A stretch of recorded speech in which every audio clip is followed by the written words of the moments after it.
Келін болатын қыз іздейм, өзіме өзгеге де сүйгізбейм. Саусағына сақина таққанша, саусағымның ұшында тигізбейм. Я, мен таза қазақпын, мамам арғын, папам арғын. Бірақ, деп қойынша, я чистая арғынка, но выросла среди найманов. Мен жасым 24-те, 96 жылғымын, 22 сентябрьде туылған күнім.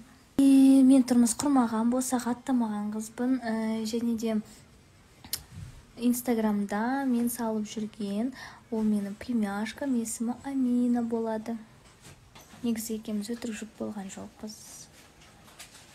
Просто бір адамдардың сезімі ашылмай қалды. Мен жоқ, идеальный деп айта алмаймын. Менде мінезім бар, менде жаман қасиеттерім бар шығар енді. Бірақ бір ғана нем, ол просто өзімнің отбасымды құру.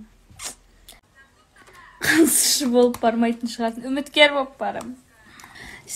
Почему я сегодня смеялась? Во-первых, я не хотела плакать, потому что ақтөбенің көңіліне де түскім келмеген, және де сыйластық болып қалсын дедім, да, оны жылай бергеннен не пайда деп ойладым. Екіншіден, почему я смеялась? Это, как сказать вам, это защитная реакция человека. Когда вот на душе больно, он просто тупо не знает, что делать, и просто смеется. Енді настроением қалай күшті болып отырама? Өйстіп, жақсы жігітке жолығып, жақсы тұрмысқа шығып кетсем, сол ғой керек.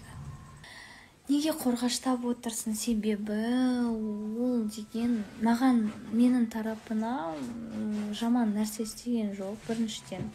Екіншіден, ол жақсы адам. Үшіншіден, просто арамызда сыйласып дос қалайық дедік, сөйтіп шештік. Бесе осы күнге дейін жақсысын асырып, жаманын жасырып жүрдім.